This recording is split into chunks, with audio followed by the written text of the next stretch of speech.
समकालीन हिंदी लेखकों में नीरजा हेमेंद्र अपना एक विशेष और अलग स्थान रखती हैं। उनकी लेखन शैली, उनकी कहानियाँ मध्यवर्गीय जीवन और ग्राम्य जीवन से जुड़ी हुई होती हैं, जो पाठकों और श्रोताओं को सहज आकर्षित करती हैं।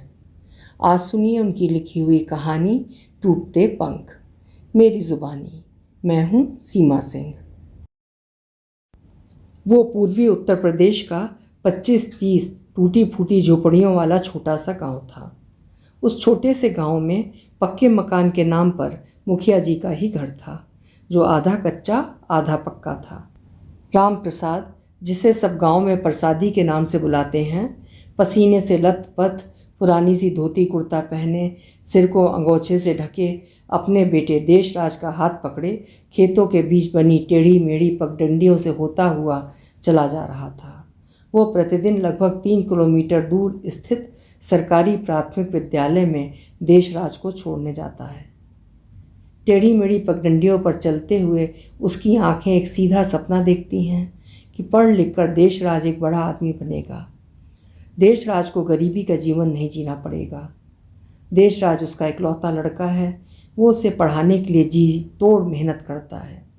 अपनी तरफ से उसकी पढ़ाई में कोई कोर कसर बाकी नहीं छोड़ना चाहता। देशराज, जो गांव में सबके लिए देसवा है, एक दुबला पतला सांवला सा लड़का है। देसवा की माँ प्रतिदिन उसके बालों में तेल लगाकर, कंघी करके, साफ सुथरे कपड़े पहनाकर विद्यालय भेजती है। हाँ, विद्यालय भेजते समय वो उसकी आंखों में काजल लगाकर, माथे पर काला टीका लगाना नहीं भूलती, ताकि उसके कलेजे के टुकड़े को किसी की नज़र न लगे। उस पिछड़े गांव में अधिकांश लोग अनपढ़ हैं, कुछ पढ़े लिखे भी हैं, तो 8वीं से ज़्यादा नहीं। देसवा को उनसे अधिक पढ़ना है तथा बड़ा आदमी बनना है। धीरे धीरे दिन व्यतीत होते रहे। समय के साथ देसवा बड़ा होता जा रहा था और प्रसादी की आंखों में पल रहा सपना भी। देसवा ने गांव के विद्यालय से 8वीं की परीक्षा उत्तीर्ण कर ली। अब राम प्रसाद के समक्ष सबसे बड़ा प्रश्न ये उत्पन्न हुआ कि आगे देसवा की पढ़ाई कैसे हो। गांव में 8वीं कक्षा के आगे की पढ़ाई के लिए कोई विद्यालय नहीं है। राम प्रसाद आगे की पढ़ाई के लिए देसवा को लेकर जाए तो कहाँ जाए। वो अपने सपने को यथार्थ में कैसे बदले। झुग्गी झोपड़ी वाले इस आदिवासी बहुल गांव में न तो कोई अधिक पढ़ा लिखा है और न तो कोई बड़ा विद्यालय। विकास की रोशनी तो इस गांव से कोसों दूर थी। मुखिया जी से सुना है कि पास के बड़े शहर में कई बड़े बड़े विद्यालय हैं, जहां दूर दूर से बच्चे पढ़ने के लिए आते हैं। विद्यालय में ही बच्चों के रहने खाने पीने की भी व्यवस्था है, जिसे छात्रावास कहते हैं। उनमें पढ़ाने के लिए बहुत पैसे लगते हैं। राम प्रसाद इतने पैसे कहाँ से लाएगा। वो तो दिहाड़ी मजदूर है, जिसे कभी काम मिलता है कभी नहीं। इसी चिंतावश वो गांव के मुखिया से भी कई बार मिला, किंतु समस्या का कोई समाधान न निकला। उस दिन वो काम पर निकलने वाला था कि उसकी पत्नी कमला ने उसे प्रश्नवाचक दृष्टि से देखा। वो बोलती कुछ नहीं, किंतु उसकी उदास आंखें उसके हृदय की बात कह देती हैं। वो कमला से बोल पड़ा, हम का करी कमला, को समझ में नहीं आवत है। हम देशराज को आगे कैसे पढ़ाएं। पास के शहर में कौनो स्कूल नहीं काजी में हमार देसवा पढ़े। कमला ने राम प्रसाद से पुनः पूछा। है काहे नहीं, पर पैसा बहुत लगी है। राम प्रसाद ने चिंता युक्त स्वर में कहा। पैसा के बिना हमार देसवा बड़ा आदमी ना बन पाई का।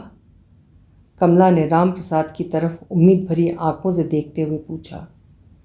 नहीं, पैसा के बिना आज के ज़माने में कुछ नहीं होत है। शहर में पढ़ावे खातिर पैसा बहुत लगी है। हम इतना पैसा कहाँ से लाई कमला। राम प्रसाद ने अत्यंत निराशा भरे स्वर में उत्तर दिया। राम प्रसाद की बातें सुनकर कमला की आंखों की उदासी और गहरी हो गई। एक दिन राम प्रसाद मजदूरी करके घर लौट रहा था। वो देसवा की पढ़ाई को लेकर चिंतामग्न व सुस्त सा था।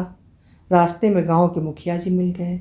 कुशल क्षेम पूछने के बाद मुखिया जी ने कहा, राम प्रसाद, तुम देसवा को आगे पढ़ाना चाहते हो तो देसवा को लेकर पास के शहर में चले जाओ। वहीं रहकर तुम मजदूरी करना तथा देसवा को आगे पढ़ाना। शहर में बड़े बड़े कई कॉलेज हैं, तुम्हें मजदूरी का कार्य भी प्रतिदिन मिल जाएगा। बड़ा शहर जो है, यहाँ गांव में क्या रखा है, आगे जैसी तुम्हारी इच्छा, मुखिया जी ने समझाते हुए कहा। मुखिया जी की बातों पर राम प्रसाद गंभीरतापूर्वक विचार करता रहा। उसका हृदय ये सोचकर कांप जाता कि कैसे वो अपना घर, अपना गांव तथा गांव के लोगों को छोड़कर शहर में जाकर रहेगा। शहर में तो सब पराए हैं, दुख सुख में कौन साथ देगा। गांव में सब एक परिवार की तरह रहते हैं, दुख सुख में एक दूसरे का हाल पूछते हैं। उसकी इन भावनाओं पर देसवा को पढ़ाकर बड़ा आदमी बनाने की इच्छा ने विजय पाई। एक दिन राम प्रसाद अपना गांव, गांव के लोग, घर, जमीन, पशु पक्षी, पेड़ पौधे सबको स्नेहपूर्ण दृष्टि से देखता हुआ कमला तथा देसवा के साथ शहर में आ गया। शहर में उसे नित्य नई नई समस्याओं का सामना करना पड़ा। कुछ दिनों तक खुले आसमान के नीचे रहने के बाद उसने एक सस्ती सी झोपड़ी किराए पर ले ली। एक सरकारी विद्यालय में देशराज का नामांकन भी करा दिया। देशराज विद्यालय जाने लगा। राम प्रसाद जी तोड़ मेहनत करने लगा। सुख दुख मिश्रित दिन व्यतीत होने लगे। 7 वर्ष गुजर गए। देसवा मध्यम कद काठी का युवा हो गया। अथक परिश्रम तथा नई नई समस्याओं से जूझते जूझते राम प्रसाद 7 वर्षों में ही बूढ़ा प्रतीत होने लगा। एक दिन कॉलेज से आकर देसवा ने अपने माँ तथा पिता को अपने बीए पास हो जाने की खुशखबरी दी। राम प्रसाद की प्रसन्नता का ठिकाना न रहा। उसे ऐसा अनुभव हो रहा था मानो दुनिया का सबसे खुशनसीब व सुखी व्यक्ति वो ही है। अब वो देसवा से कहेगा कि वो एक अच्छी सी नौकरी की तलाश करे तथा बाबूजी लोगों की तरह साफ सुथरे कपड़े पहनकर ऑफिस जाए। आखिर हमारा देसवा इतना पढ़ा लिखा है, बीए पास हो गया है, देखने में देसवा किसी बाबूजी से कम लगता है क्या? राम प्रसाद की प्रसन्नता उसके बूढ़े चेहरे पर स्पष्ट दृष्टिगत हो रही थी। कमला ने उसे इतना प्रसन्न कभी नहीं देखा था। वो भी तो प्रसन्न थी। एक दिन उसने राम प्रसाद से कहा कि हमारे देसवा की नौकरी लग जाए तो हम पक्के मकान में रहेंगे। इस झोपड़ी में बरसात में जीवन नरक हो जाता है। बरसात में झोपड़ी में गंदा पानी भर जाता है। उस गंदे पानी व मच्छरों में कैसे दिन कटते हैं वो हम ही जानते हैं। हमेशा ऐसे दिन थोड़ी रहेंगे, अब हमारे भी अच्छे दिन आएंगे, तो थोड़ी और परेशानी उठा ले बस, राम प्रसाद ने कमला को समझाते हुए कहा। नौकरी की तलाश में दिन व्यतीत होते रहे। देशराज प्रतिदिन अर्जी लेकर दफ्तरों के चक्कर लगाता रहा। शाम को हताश निराश देसवा लौट आता। राम प्रसाद मजदूरी करके थका हारा घर आता तो आशा भरी दृष्टि देसवा के चेहरे पर टिक जाती।